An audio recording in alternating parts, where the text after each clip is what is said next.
ineptie peut-être, la sphère politique n'était pas présente chez les étudiants depuis les 5 ou 6 dernières années.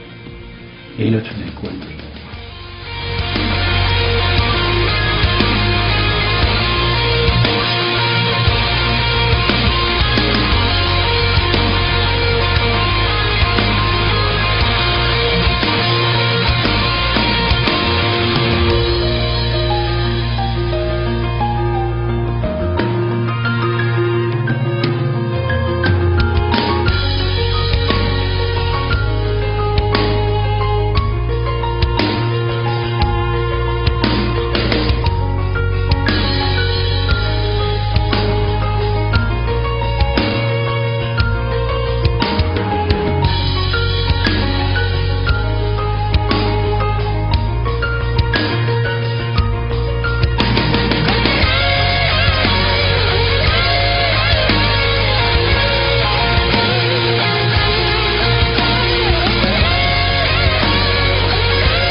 Les jeunes ne sont pas engagés, mais les adultes non plus ne sont pas engagés au Québec et au Canada.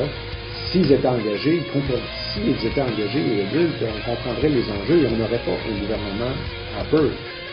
Si les Américains étaient engagés, on n'aurait pas cette force des républicains, on n'aurait pas le Front national en France. Alors, l'engagement, ça veut dire tantôt on disait comprendre les enjeux, mais ça veut dire d'abord être informé, comprendre les enjeux, puis éventuellement s'engager. S'engager, soit dans un parti, mais on peut s'engager de 1000 façons. On peut s'engager à son milieu comme étudiant, à son association, dans la vie associative multiple. C'est aussi ça l'engagement.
Ce message provient du syndicat des enseignants et des enseignants?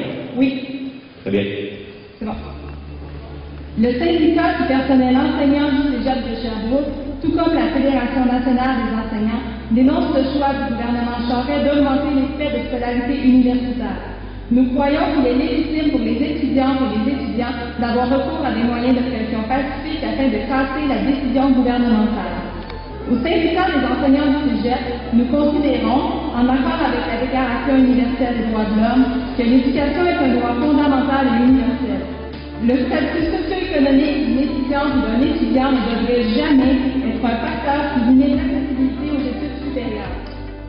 Maintenant, il faut faire la différence entre la hausse des frais de scolarité et l'accessibilité de tous à l'éducation supérieure.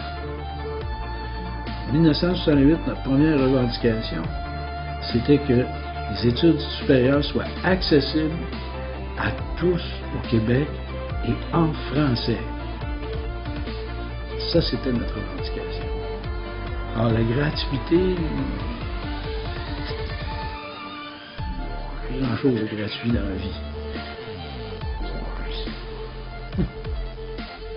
Ce qui m'amène au fait que, globalement, au Québec, je pense que ce qui nous manque, c'est une espèce de vision renouvelée. On avait dans les années 60, en fait, on a créé le régime public d'éducation en 1968. Et d'ailleurs, ça peut...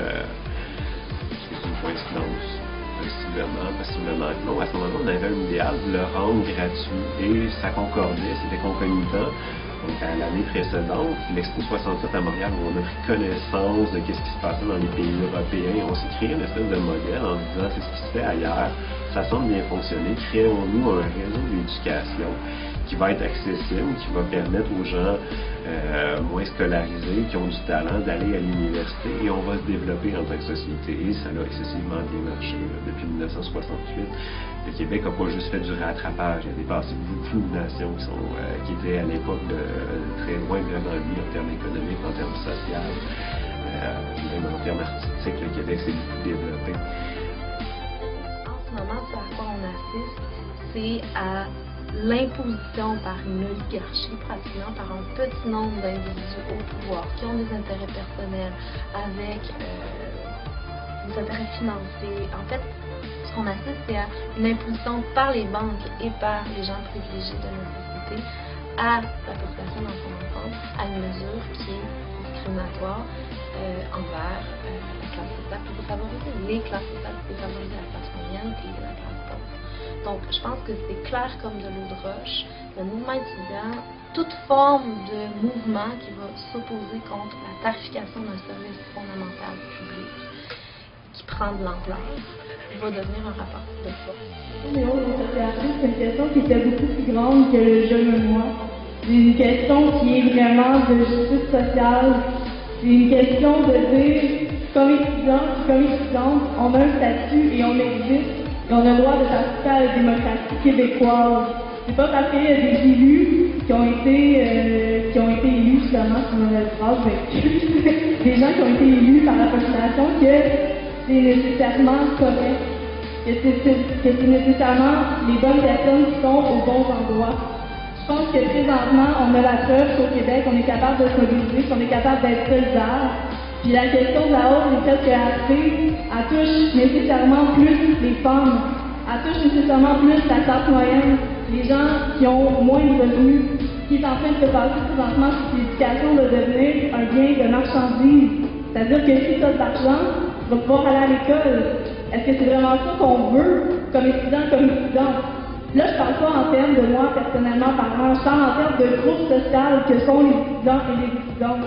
Je pense qu'il est temps aujourd'hui qu'on dise oui à cette grève-là, qu'on dise oui, on va être dans la rue, puis qu'on dise non au gouvernement qui nous prend vraiment pour des caves présentement. Cessons l'immobilisme, cessons l'ignorance, cessons l'indifférence. Tant que nous n'aurons pas tout détruit, il restera des ruines. Nous détenons le vrai pouvoir, la démocratie, le pouvoir au peuple. Mettons-leur en tête que sans nous, les gouvernements, ils ne sont rien.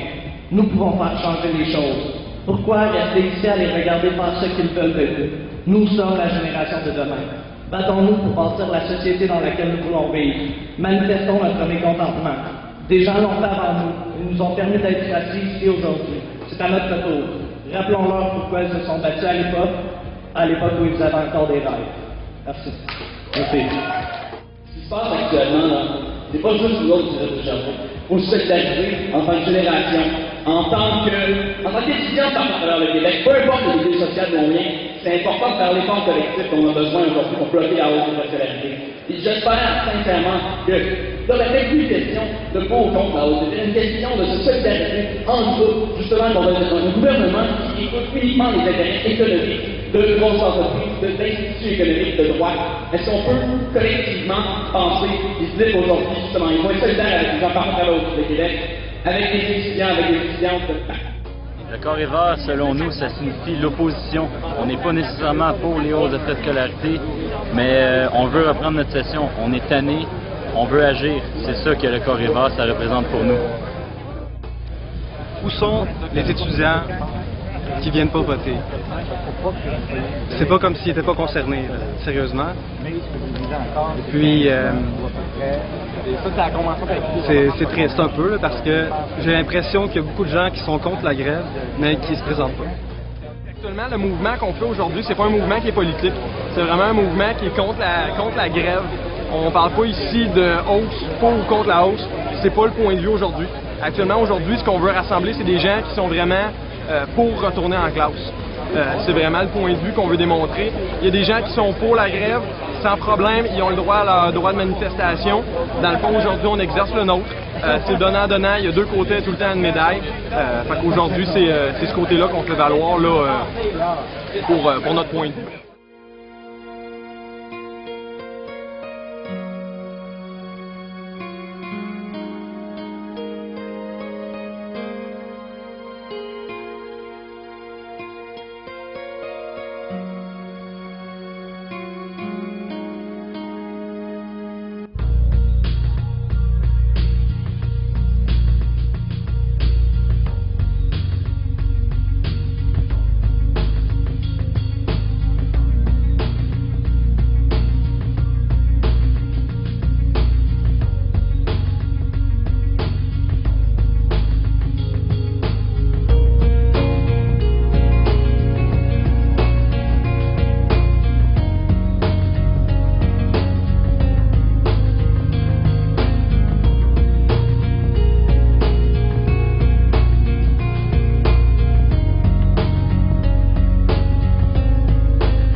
Mais je pense que ça porte à réflexion, parce que c'est un débat qui doit être géré de façon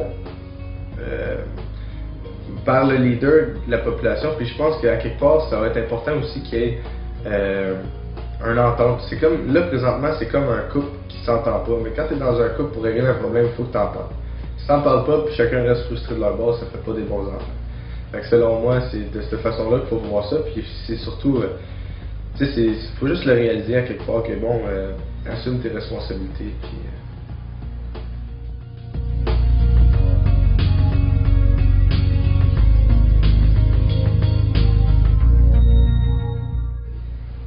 Révolte populaire, solidarité, répression politique aussi.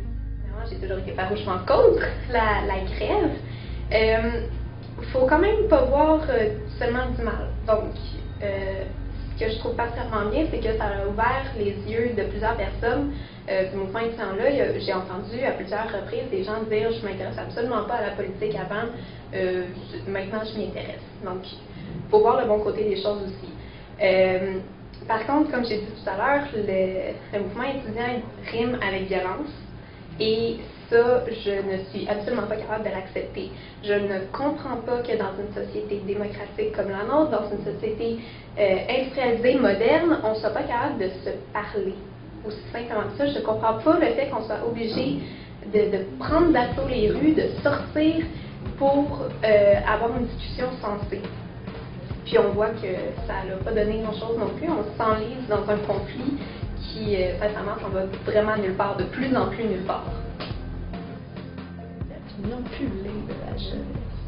Ben, je vais faire une parenthèse sur l'opinion publique, là, parce que ça me purge un peu. L'opinion publique, pour moi, ça n'existe pas. C'est genre monsieur, madame, tout le monde qui dit son opinion à n'importe quelle sauce. Pour moi, c'est pas ça de l'opinion publique. L'opinion publique, c'est tangible, démesurable. Là, genre, toi, qu'est-ce que tu penses dans la vie? Moi, je veux dire ce que je pense, puis on va se faire une opinion ensemble sur toi, t'as pensé ça, puis toi, t'as pensé ça. C'est pas... J'avais le préjugé, comme beaucoup d'autres profs, que les étudiants n'étaient pas politisés. Je pense que les étudiants, autant d'un côté que de l'autre, se sont politisés. Moi, je leur ferais passer leur cours de philo 102 Parce que, je dis, à ceux qui ont participé, d'un côté comme de l'autre, c'est un exercice, c'est l'exercice de la démocratie. Même les étudiants qui sont allés chez une injonction, ils ont exercé, ils ont utilisé le système qui était là. On peut se poser des questions sur leur motivation, puis sur l'utilité de ce qu'ils ont fait, puis même la moralité de ce qu'ils ont fait, mais ils ont utilisé le système, fait qu'ils ont appris comment le système fonctionne, des deux côtés. C'est bon. Contrairement à des idées reçues, les militants étudiants sont souvent les meilleurs étudiants, sont souvent les étudiants les plus engagés dans leurs études. Ceux qui ne participent pas sont souvent les plus désengagés. Ceux qui disent bof en classe, ben, ils disent aussi bof pour la participation à l'Assemblée. Quand quelque chose nous tient à cœur, ben, on essaie de l'améliorer. Quand on est complètement indifférent, on dit ben, moi j'espère qu'il va y avoir une réforme dans le système. La hausse de fraternité, je pense que c'est juste le début d'un ras-le-bas général. C'est comme l'espèce d'étincelle qui va faire comme flamber le Québec.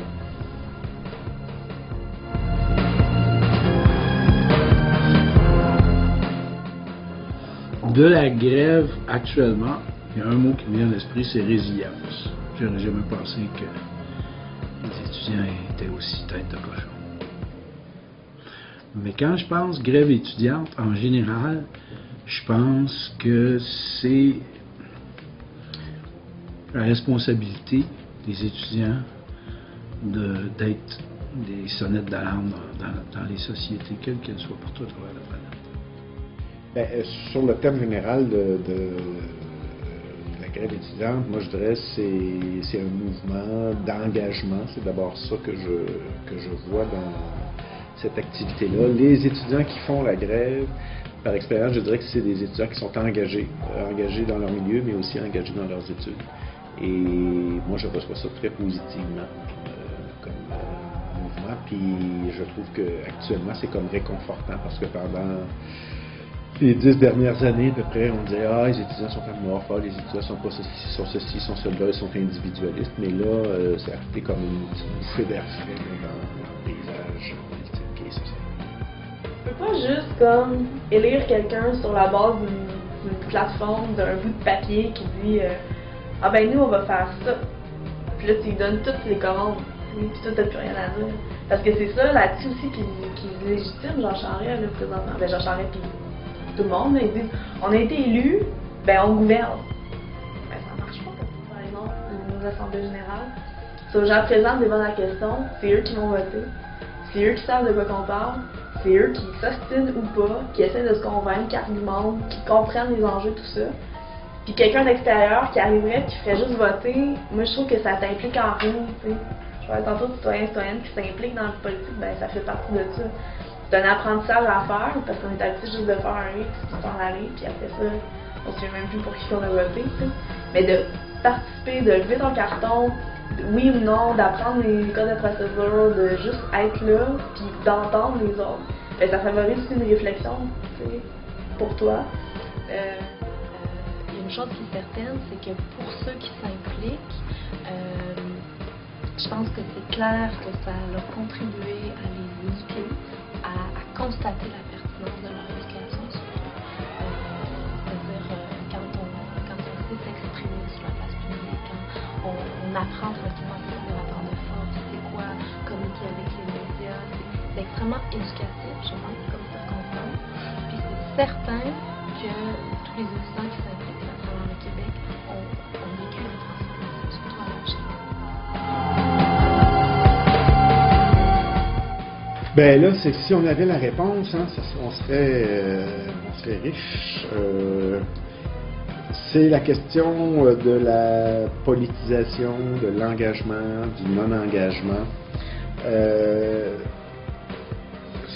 Pourquoi les étudiants ne se présentent pas? Pourquoi les citoyens ne vont pas voter? C'est évidemment une question que les politicologues, les sociologues posent. Les citoyens ne vont pas voter parce qu'ils trouvent que les enjeux ne sont pas là, les enjeux ne sont pas importants. Les étudiants ne vont pas aux assemblées générales parce qu'ils considèrent que les enjeux ne sont pas importants, parce qu'ils n'ont pas d'influence, parce que c'est trop long, parce qu'ils ont d'autres choses à faire. Bon. Mais si on regarde, moi, ce que j'ai vu, c'est un taux de participation qui est trop faible, de 30 à 35 %. à peu près ici au Cégep, puis j'ai l'impression que c'est à peu près partout pareil. Mais en même temps, on regarde les taux de participation aux élections au Québec, c'est pas nécessairement beaucoup plus élevé. Puis là, je parle pas des élections scolaires, mais là, c'est ridicule. Mais ça traduit que 30-35% de participation,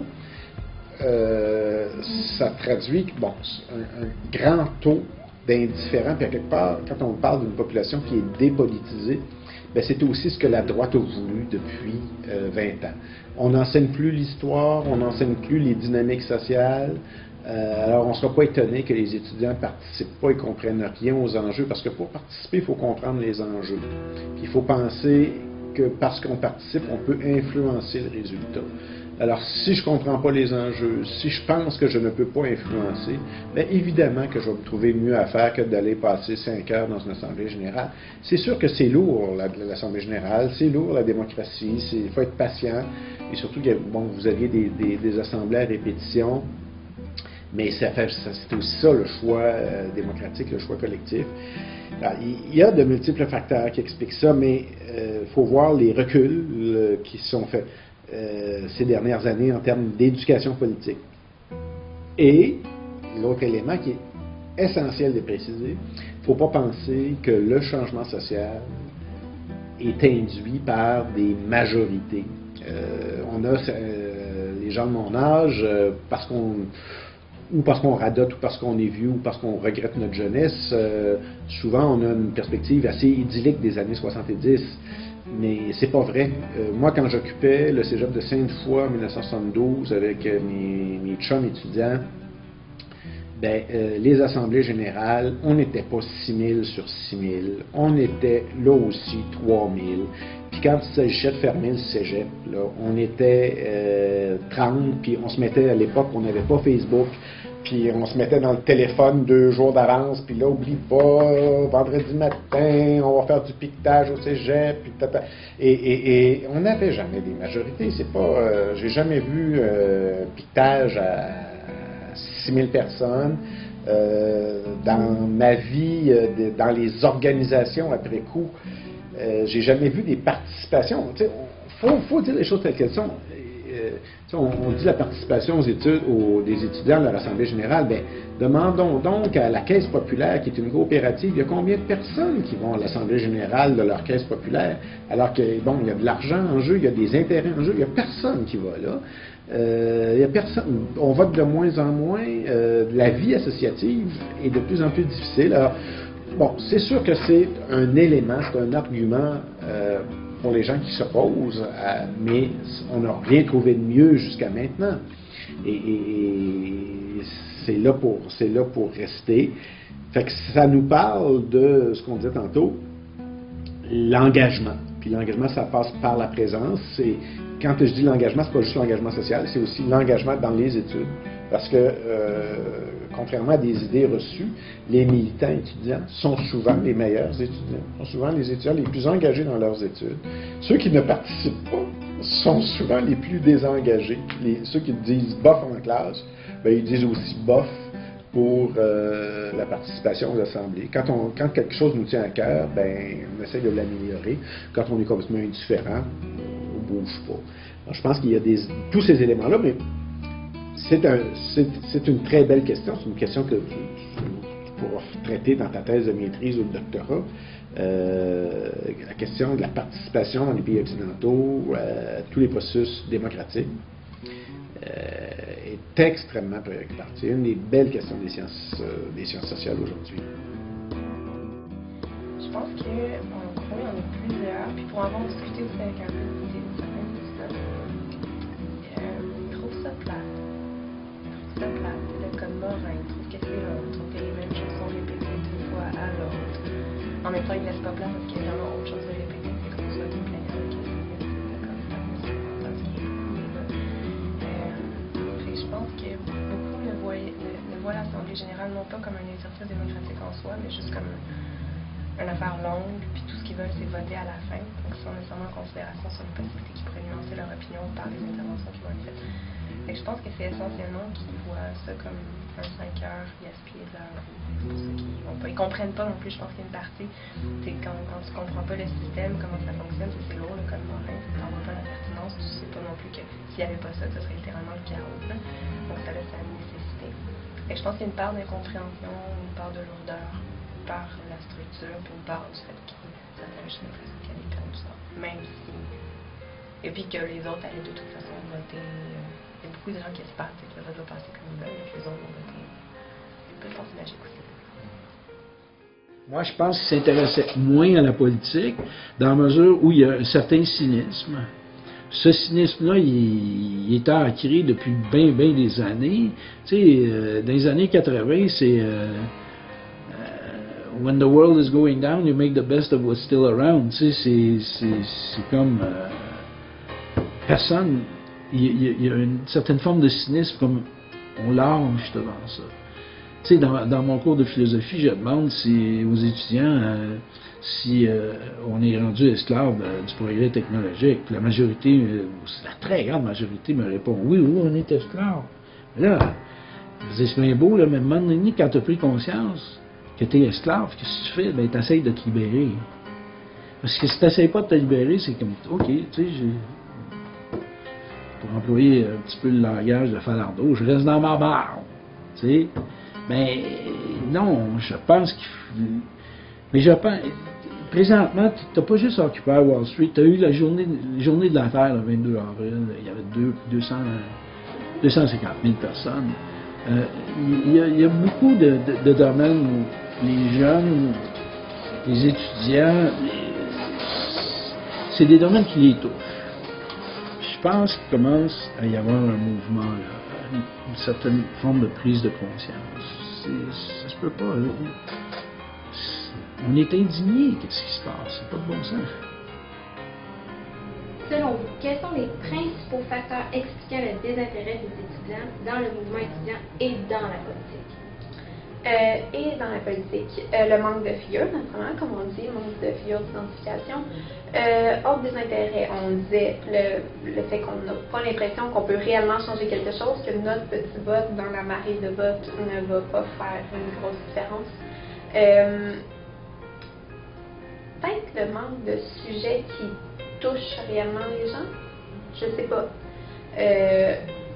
On sait que chez les jeunes, l'histoire de souveraineté n'est pas complètement tombée encore. C'est tout le temps chez les jeunes qu'il y a la plus grande proportion de gens qui s'intéressent à la question de la souveraineté. Cette question-là ne se retrouve plus beaucoup dans la politique. Peut-être que ça pourrait aider à intéresser les jeunes. Personnellement, j'en ai ras-le-bol de cette question-là, mais je sais que c'est souvent chez les jeunes que la plus grosse prise. Donc d'autres sujets comme ça qui vont plus toucher la jeunesse, ça pourrait éventuellement amener les gens à s'impliquer plus. Puis on le voit à la hausse des codes scolaires, ça touchait personnellement les jeunes et on a vu ce que ça a donné. Ça fait un mouvement des gens qui se politisent.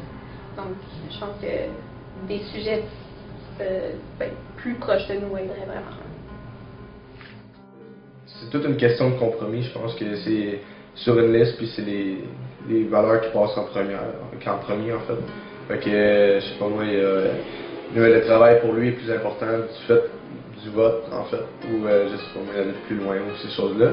Ou il y en a d'autres qui sont carrément pas intéressés. Tu sais, mettons, moi j'avais une assemblée que je suis pas venu parce que mon coût d'option était beaucoup plus valorisant que je reste chez nous, en fait.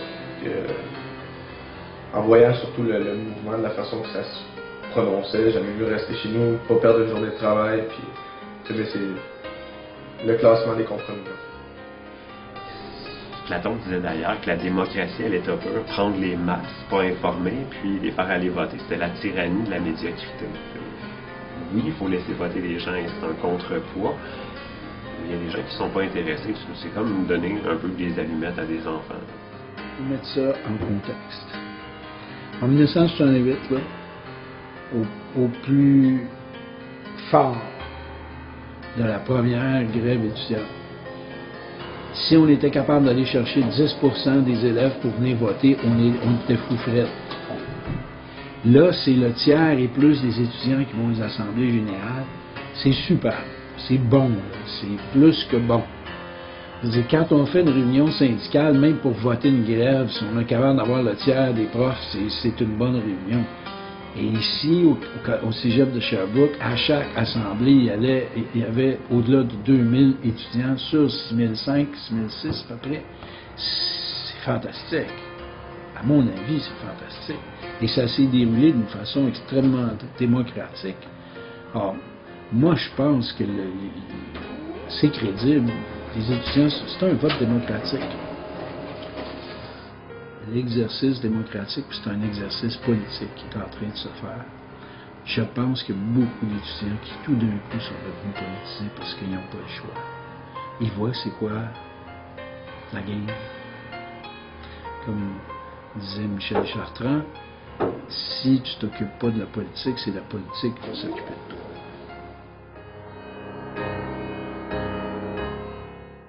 Mais je ne sais même pas si c'est dans l'intérêt des gouvernements étudiants parce que ça se voit manifestement, ils ont entendu que les gens se réveillent et qu'il y a une brassée des affaires. Je pense que ça prendrait probablement des personnes qui sont interpellantes, de par ce qu'elles sont, mais de par le discours aussi, qu'on arrête de parler aux gens comme s'ils avaient 4 ans. Ça fait longtemps qu'il n'y a pas un politicien qui peut parler aux citoyens comme si c'était des gens intelligents. Je pense que les jeunes se sont plus interpellés si on leur parlait comme s'ils étaient pas des seconds citoyens, mais des vrais citoyens qui ont des gens qui sont capables de prendre des décisions. Je pense. Plus attrayante. J'ai bien aimé en disant ça. Plus attrayante. On est tellement dans une société de showbiz, de paraître. Effectivement, il va falloir qu'il y ait une restructuration en fonction de la nouvelle clientèle politique, du nouveau citoyen qui a besoin de showbiz. Comment intéresser les gens à la politique? C'est difficile de mettre un âne au bout pour amener les gens à voter et à se renseigner, n'est-ce pas? Encore une fois, je pense que ça va vraiment passer par l'éducation, par un changement de mentalité, puis par l'instauration de programmes un peu plus axés sur la politique, au moins aborder un petit peu de temps en temps le fait politique, avoir des cours d'actualité générale, pour conscientiser les gens au fait que ceci est ton gouvernement. Comme c'est ton gouvernement, tu as quelque chose à changer dedans. Ça passe vraiment par une éducation de la population en général. Il n'y a pas d'autre moyen. Qu'est-ce qu'on peut faire pour rendre la politique plus intéressante pour les étudiants? Là, c'est déjà fait. Je peux pas te répondre mieux que ça. C'est les étudiants qui doivent faire de la politique. Pourquoi ce serait nous qui ferions quelque chose pour que les étudiants s'intéressent à la politique? On pousse, moi ça fait des années que dans mes cours je pousse pour que les étudiants s'intéressent à la chose politique, à ce qui se passe dans ta vie, économiquement, politiquement, socialement, spirituellement. Il faut réfléchir à ça, mais je pense que des situations comme ça se passe présentement, il n'y a pas mieux pour politiser les jeunes. Je pense qu'il y a bien des jeunes qui sont politisés qui ne l'étaient pas avant. Il n'y a pas vraiment une réelle marche à suivre ou un plan concret qu'on peut appliquer. Il n'y a pas comme de campagne qu'on peut mettre en place pour essayer de conscientiser les jeunes à l'importance de suivre la politique.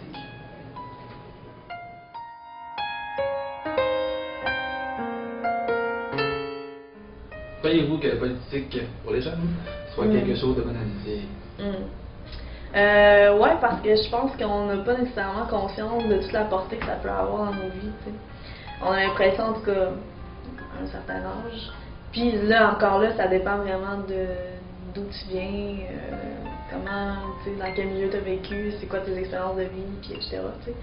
C'est vrai, ça influence vraiment beaucoup là-dessus, mais je pense que, en tout cas, mettons, au niveau de la politique étudiante, si je regarde les assemblées générales, tu sais, les étudiants et les étudiantes ne s'identifient pas nécessairement à leur statut d'étudiant et d'étudiante, tu sais. Ils ne comprennent pas nécessairement la portée du geste de venir voter contre ou pour.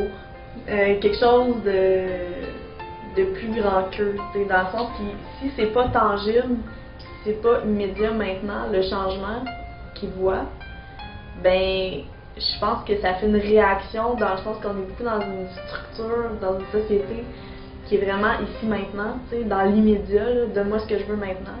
Puis que si on n'est pas capable de voir ce qu'on veut ou ce qu'on a ou ce qu'on est capable de, ce pourquoi on se bat, ben on dirait qu'on ça existe plus, on est comment je peux rien faire contre ça. Ben, quoique banaliser, je te dirais qu'en fait, je crois là, présentement que le monde là s'intéresse de plus en plus à la politique d'une certaine façon, mais en est plus découragé. Tout dépendant des actions prises par le gouvernement, mais je dirais surtout que là, le monde s'intéresse de plus en plus parce que les erreurs ressortent, puis là, ça leur fait prendre conscience de peut-être que c'est quelque chose d'important aussi s'intéresser au prochain gouvernement. Si tu poses jeunesse au sens large indéfini, oui, je pense que oui, banaliser ou enfin d'incompris, quelque chose d'extérieur, parce que précisément on n'a pas eu cette formation. L'école ne transmet plus l'univers historique, l'univers politique, l'univers du citoyen engagé. Alors, on ne transmet plus ces valeurs-là. Alors, on n'a pas à s'étonner qu'on arrive à des situations où des jeunes de 17, 18 ans, 19 ans disent « c'est toute de la merde ». Et quand ils parlent de la politique, et ça, on entend des étudiants dire ça. Les étudiants de cégep, il ne faut pas oublier que c'est juste 40% de notre classe d'âge. Il y a 60% qui sont déjà plus là. Alors, eux autres, on peut s'imaginer que c'est encore pire, leur opinion de la politique. Ceux qui sont au cégep, qui ont une formation en sciences humaines, c'est déjà une minorité. Parce que vos collègues des techniques, là, eux autres aussi, ils disent que la politique, c'est de la merde et ils ne comprennent rien. Ils ne comprennent rien de la politique, ils ne comprennent rien de l'histoire. Alors, c'est sûr que la politique n'a pas la cote dans nos sociétés, à la fois dans le traitement médiatique, puis aussi, il faut se dire que ça fait l'affaire d'un certain nombre de personnes, que les gens se désintéressent ou ne s'intéressent pas à la politique. Parce que quand les gens commencent à s'y intéresser, ça fait quoi? Ça fait des mouvements comme on a connus. Et ça, l'ordre dominant, l'ordre régnant ne souhaite pas ça. Et c'est pas par hasard que les cours de politique sont pas obligatoires, que les cours d'histoire sont pas obligatoires. C'est qu'on évacue du champ social toute cette connaissance-là. Et ça nous donne un public qui est plus facilement manipulable. Banaliser, c'est ça, j'ai un problème avec le mot banaliser. Je dirais pas que la politique est devenue banalisée, je dirais qu'elle est devenue ennuyante. Ennuyante et effectivement avec cette impression qu'on ne peut rien y changer. Je crois que les 4000 personnes qui ne viennent pas voter, soit sont absolument pas au courant, ce qui est un petit peu difficile, mine de rien, soit sont complètement découragées parce que mine de rien,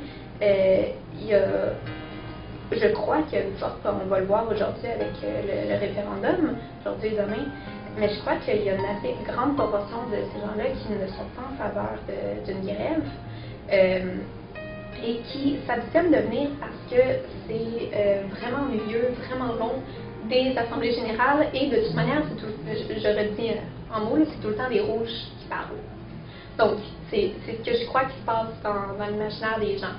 Ce qui fait que, et avec, je pense que c'est 8 ou 9 semaines de grève qui passent, les gens ont vraiment l'impression que c'est pas leur petit vote qui va changer quelque chose.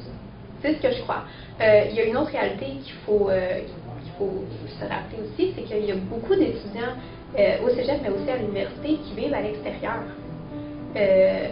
Donc, de venir pour une AG, faire quelques heures de route pour venir pour une AG qui est longue, barbante et qui a juste des rouges qui parlent, ça ne les intéresse pas. Je trouve que c'est une très mauvaise décision. En tant que citoyen, il faut se mobiliser et venir dire notre opinion.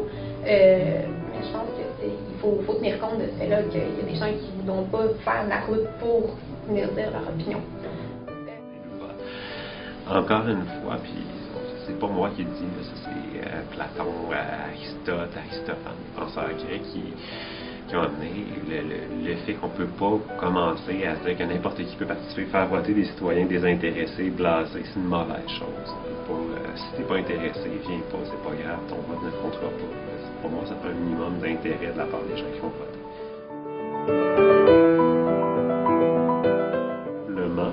Ce à quoi je m'attends, c'est que les gens vont, et surtout les jeunes, vont s'acclimater à cette espèce de vision-là d'utilisateur payeur, de tu dois faire ta juste part.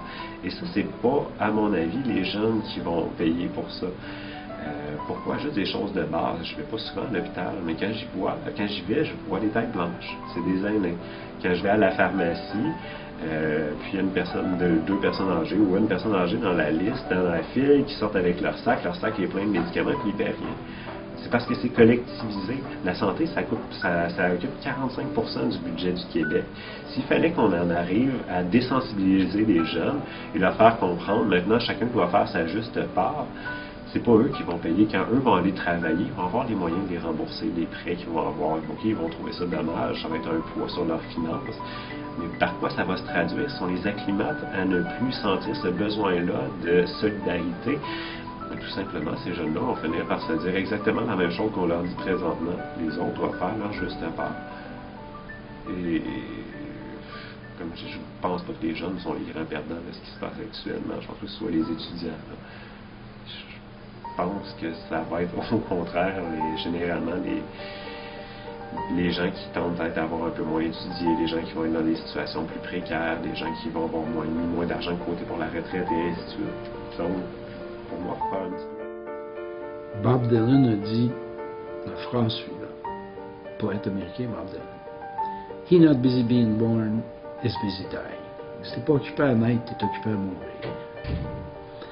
Le système veut tout le temps que tu consommes, parce que pendant que tu consommes, tu parles pas la bouche pleine. Et donc, quand tu consommes, t'écrases ta curiosité. Un manque de figure d'identification, en fait. On nous présente des têtes blanches qui répètent les mêmes idées sans arrêter. On sait qu'il y a une corruption au gouvernement, on sait qu'il y a plein de choses qui ne marchent plus dans la structure démocratique qu'on a. Je pense qu'il y a beaucoup de jeunes qui vont juste dire « ça me tente pas de me mêler à ça. J'ai pas le goût, ça sert à rien, c'est une grosse structure archaïque qui ne va pas bouger, pourquoi je vais y participer? » Peut-être que ça. Une autre chose, c'est au niveau de l'éducation. Qu'est-ce qu'on a comme éducation politique? Au primaire, peut-être pas, là, on va pas penser photo, mais au secondaire, qu'est-ce qu'on a réellement comme éducation politique? C'est minime. On n'a pas d'histoire, peut-être un peu. C'est vraiment minime ce qu'on a. Donc, il n'y a pas de culture politique non plus, il n'y a pas une éducation politique qui se fait. Ce qui fait donc que quand tu arrives à tes premières élections, entre 18 et 25 ans, tu as appris très peu de choses sur comment ça fonctionne, qu'est-ce qui se passe, pourquoi on vote. On n'a pas d'intérêt à se renseigner, puis l'éducation parentale aussi, bien souvent, les parents ne s'intéressent pas particulièrement à la politique, ce qui fait que ça déteint sur les enfants.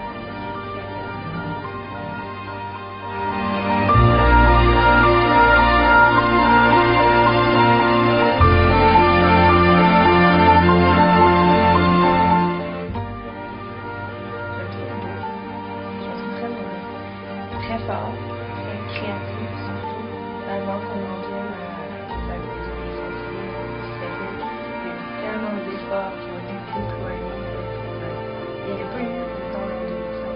Il y a vraiment une qualité. Tout le monde s'y mettait. Il y a eu beaucoup d'initiatives citoyennes aussi, mais le mouvement étudiant, j'ai trouvé très beau, très fort de part et d'autre. Qui est organisé. Les parents finissent par se mobiliser, par s'organiser, ça a pris beaucoup de temps. Une mobilisation, c'était plus difficile pour nous aussi de le faire. Ils ont quand même été capables de le faire. Les discours sont émergés, de plus en plus construits, de plus en plus cohérents. Je trouvais que c'était juste beau, puis que la détention générale a été de ce qui s'est passé.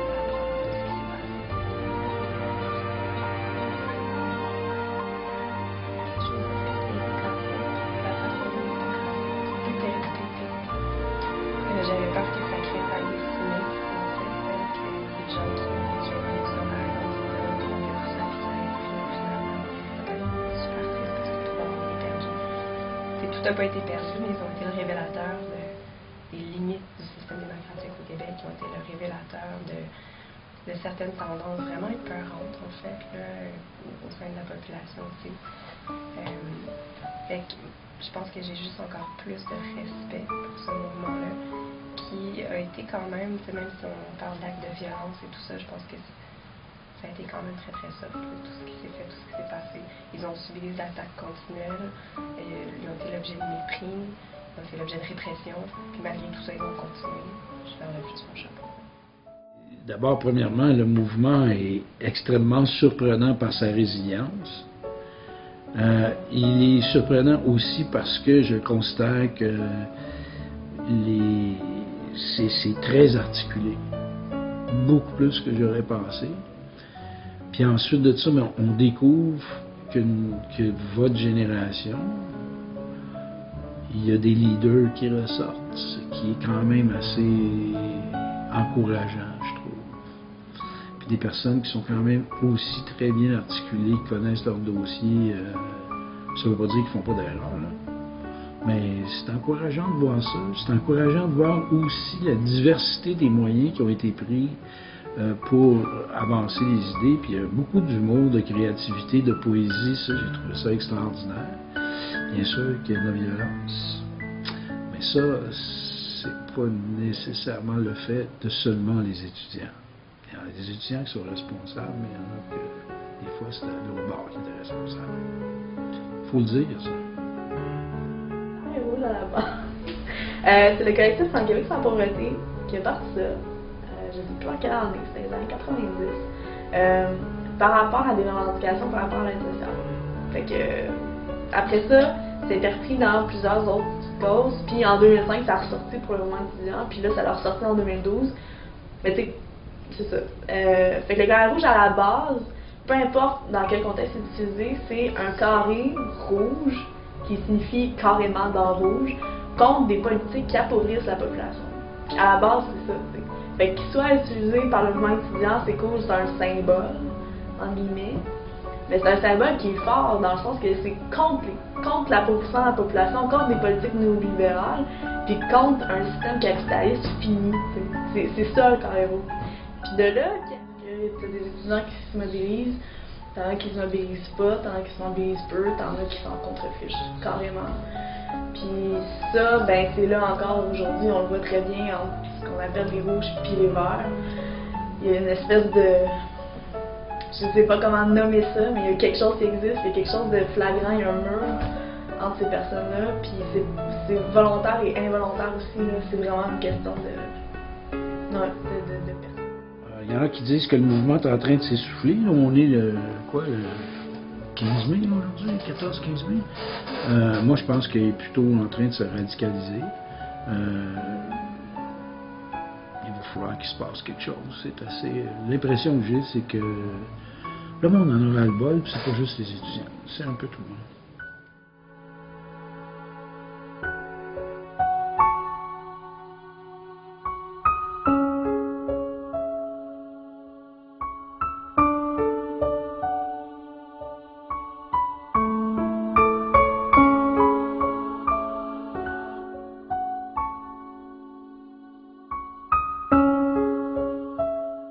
Que pensez-vous de la judiciarisation des résultats de vote obtenus à l'Assemblée générale? Tu vas me faire choquer. C'est une insulte à l'esprit. C'est, à mon avis, de la répression. Puis dans le pur sens du mot.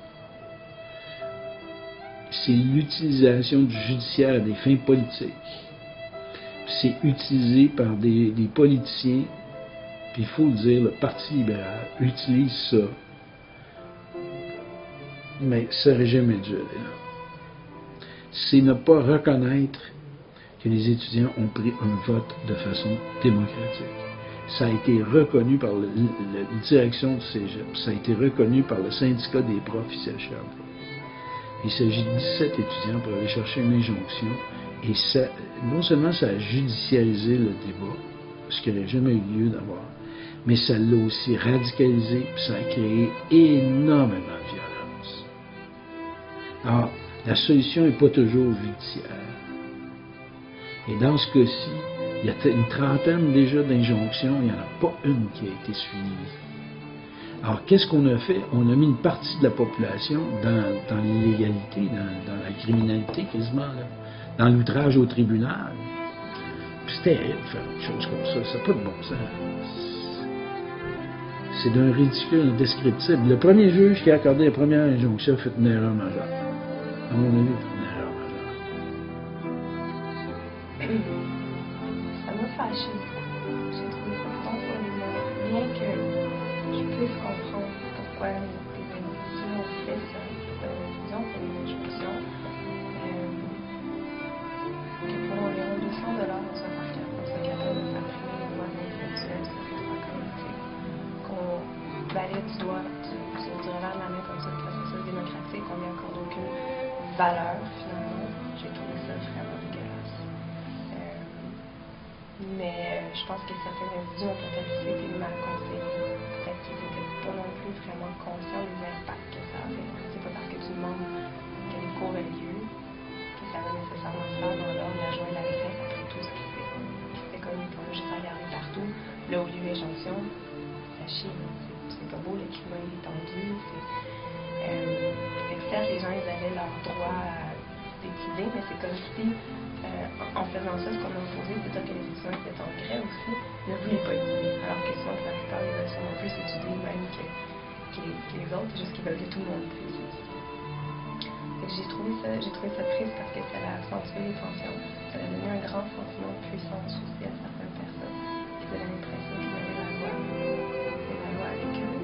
D'une certaine façon, c'est vrai. Le mieux, cette loi-là, elle n'était pas légitime. Elle était injuste.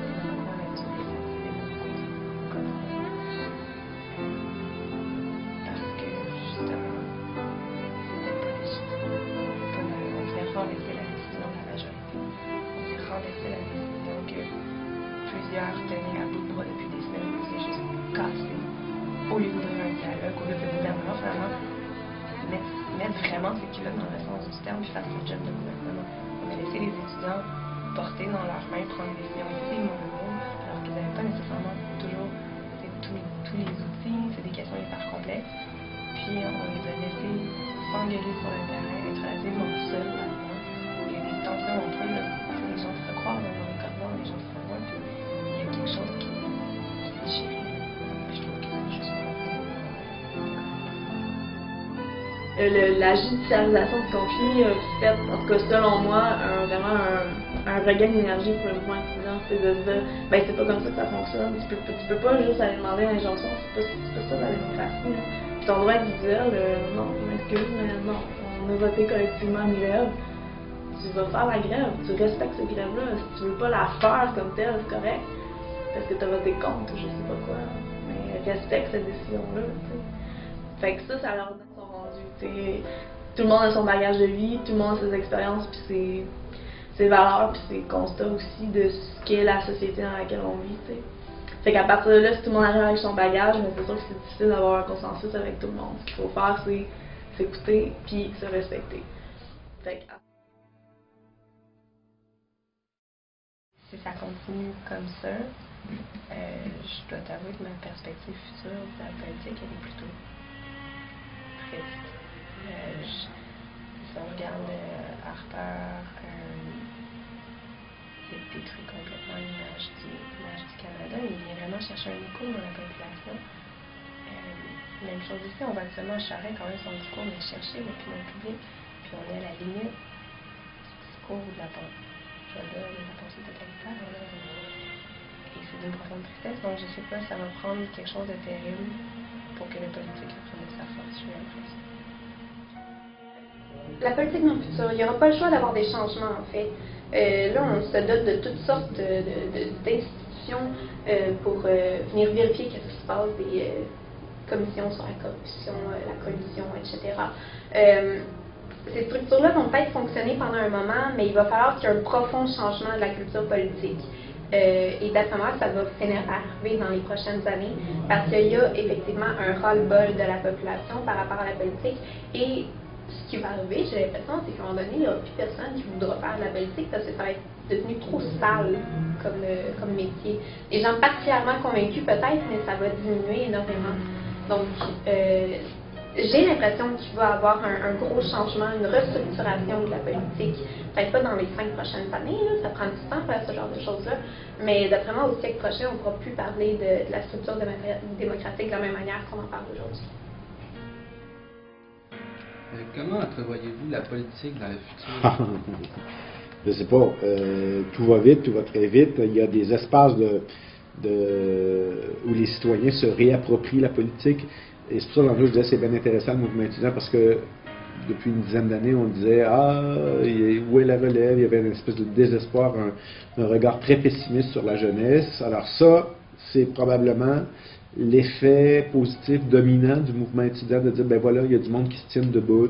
On a découvert des leaders, on a aussi découvert des participants engagés, un bel engagement. Alors ça, c'est porteur, c'est significatif. Moi, je le vois dans mes classes, avec là, les étudiants reviennent. Ceux qui ont participé, ils reviennent, même s'ils peuvent parfois, avoir l'impression qu'ils ont perdu, mais ils reviennent fiers de l'engagement, fiers d'avoir lutté, fiers aussi de se confronter, parce que c'est le fun de se confronter au pouvoir, puis de placer des limites. Puis si vous perdez ou s'ils ont perdu, ce n'est que revanche à venir.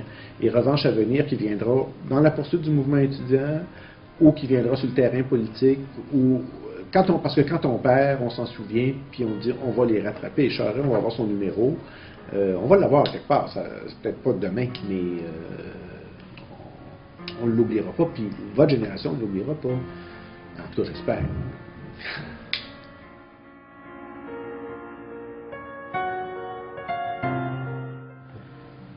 Je pense que les étudiants sont aperçus à quel point les médias officiels, pour ne pas les nommer, TVA, LCN, le Journal de Montréal, la presse, Power Corp, Radio-Canada, les médias officiels désinforment systématiquement.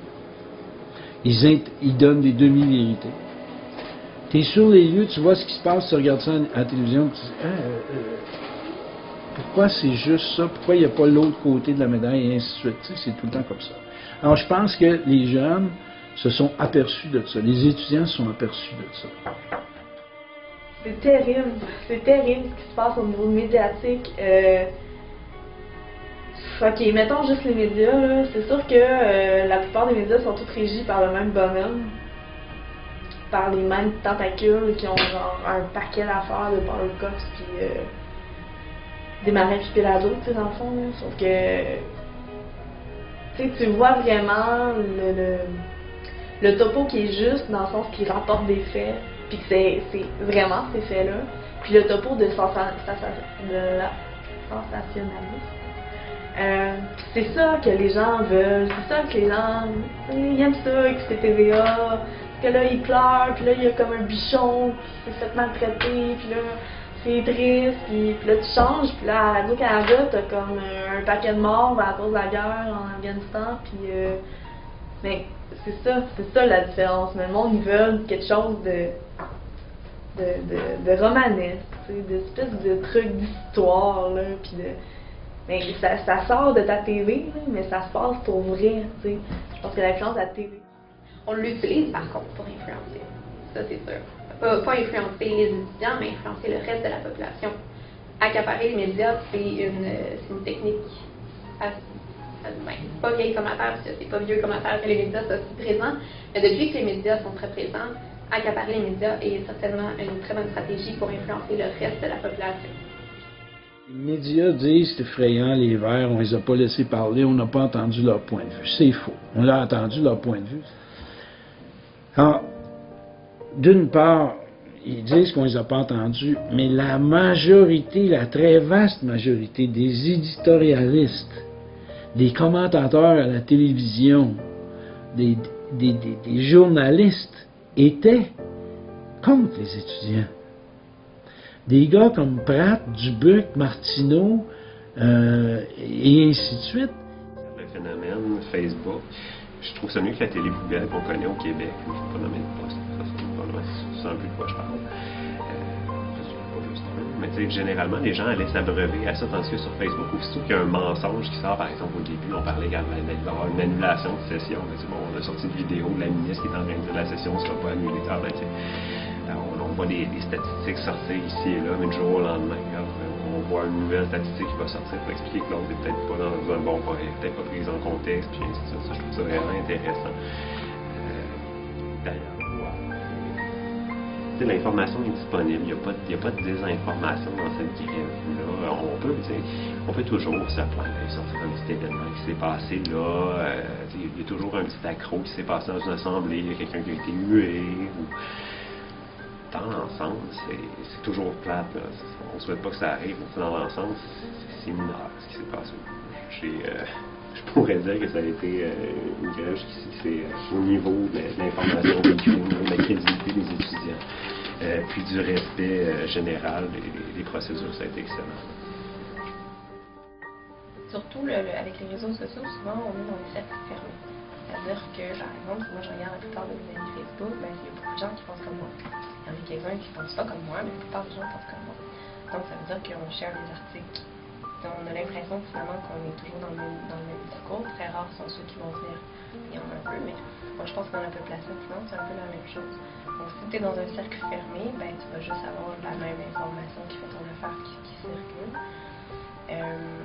Fait que je pense que ça joue sur l'opinion dans le sens qu'il n'y a pas autre chose qui peut venir un peu ébranler ta pensée si toi tu fais pas l'effort finalement d'aller lire autre chose. Les médias évidemment contribuent aussi dans le sens que si tu diversifies pas non plus tes sources d'information, que tu fais juste regarder pour dire juste demain le TVA par exemple, ou que tu lis juste comme ça le Journal de Montréal, mais c'est ça encore une fois que ton opinion va être juste orientée, puis tu vas avoir l'impression que ça fait sens parce que les deux disent la même affaire aussi.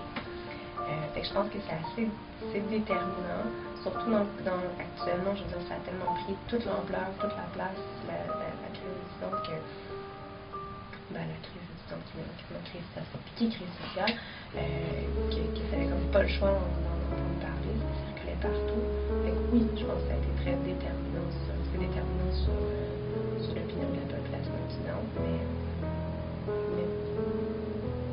c'est triste que, par exemple, puis on a une vaste majorité qui ne se sert pas de ces outils-là justement pour élargir finalement leur source. Parce qu'avec... Donc selon moi, les médias sociaux ont un gigantesque impact parce que aussi, à cause de ça, mais aussi parce que on voit que le mouvement étudiant a réussi à bien se structurer, à bien s'organiser grâce aux médias sociaux. L'idée d'organiser des manifestations le jour même, le soir, de décider des itinéraires aussi rapidement, les choses se passent vite, les choses peuvent changer vite et tout ça c'est grâce aux médias sociaux. Donc ils ont eu un gigantesque impact. Le médium c'est l'Internet, il y a ses limites. Mais ce qui est intéressant présentement, c'est qu'il n'est pas contrôlé par le système. Puis n'étant pas contrôlé, ça permet aux étudiants d'avoir, ils peuvent se dire n'importe quoi là-dessus, ils peuvent se parler. Et évidemment, le président du Conseil du patronat du Québec, il veut qu'on fasse une loi pour contrôler les médias sociaux. Ce qu'il dit, c'est que, donc, on contrôle les médias officiels, maintenant contrôlons les médias sociaux. Moi, je dirais aux étudiants, hey, regarde, arrangez-vous pour que ça passe, cette loi-là. Vous avez un moyen qu'ils ne sont pas encore capables de contrôler.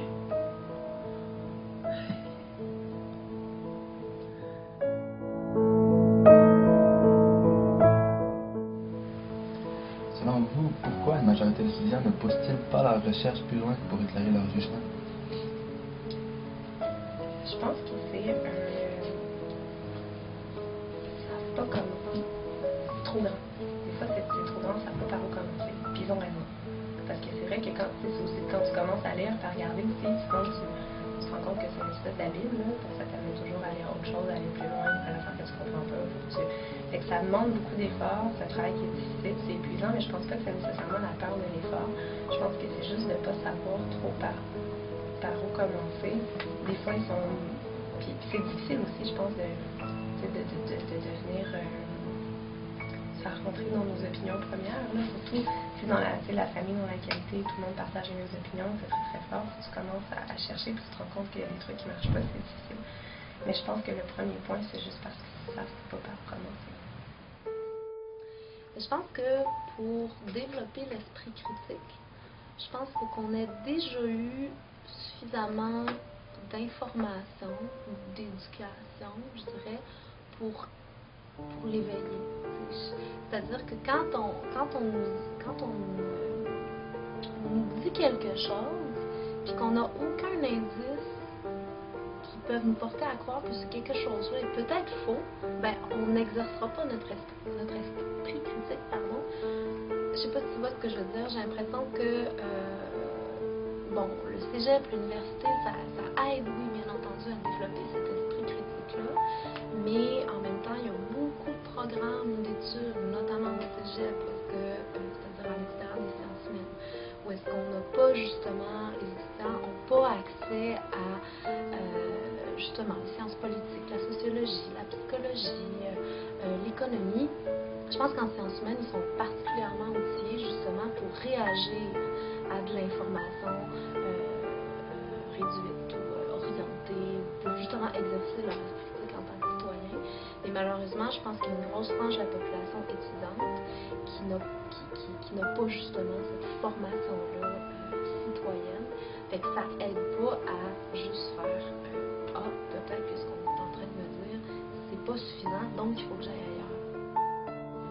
Je reviens avec mes 8 groupes Facebook de toutes sortes d'affaires. Les gens mettent des articles là-dessus. Tu prends du temps pour lire ça. Tu lis le journal le matin, tu regardes la télé, le téléjournal.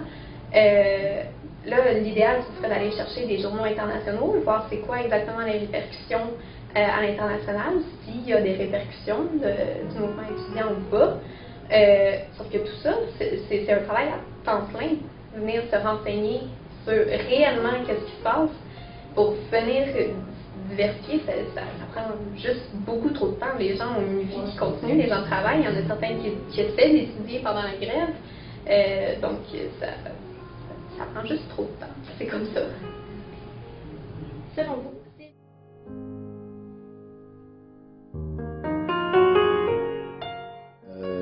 Il est temps qu'on passe à autre chose.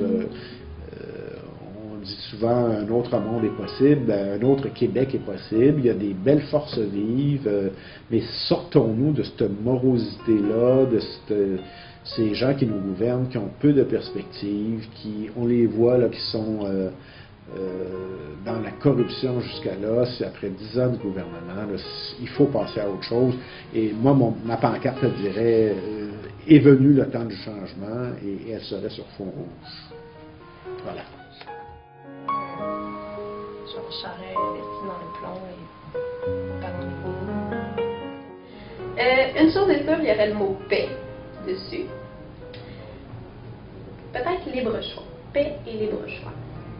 Ce serait ça. Ceci est une lutte de classe. Moi, comme message que je porterais, je dirais, je sais pas qu'est-ce que ma pancarte dirait, parce que j'essaie de faire en sorte que ça sonne un peu comme un slogan, puis je trouve pas un bon slogan, mais en gros, le message, ça serait que les gens devraient se calmer. L'avenir ne s'achète pas. Moi, je vais te sortir un slogan de ma génération. C'est « Soyez réaliste, exigez l'impossible ». Ça, pour moi, c'est la pancarte que j'aurais encore, parce que je l'aime, ça. Il faut rêver. Je veux dire, c'est beau être réaliste, là. Quelqu'un qui est réaliste, c'est quelqu'un qui dit jamais ton paquet de métal qui est là va s'envoler. Mais celui qui rêve à l'impossible, c'est lui qui invente l'avion. Bouge-toi le cul, Colin.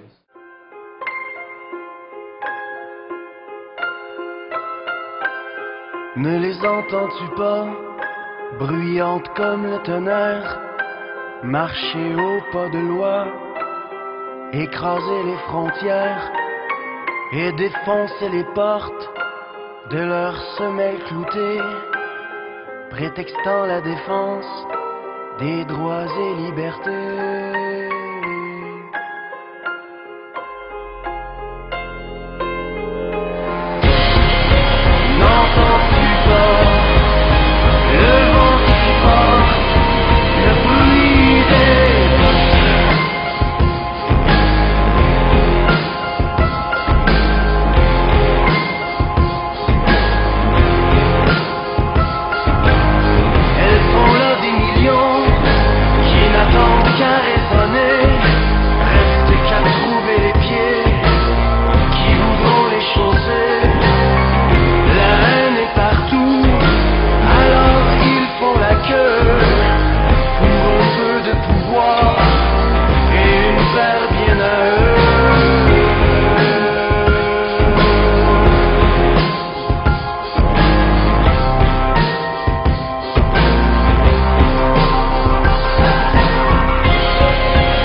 n'attendent qu'à raisonner, reste qu'à trouver les pieds qui voudront les chausser.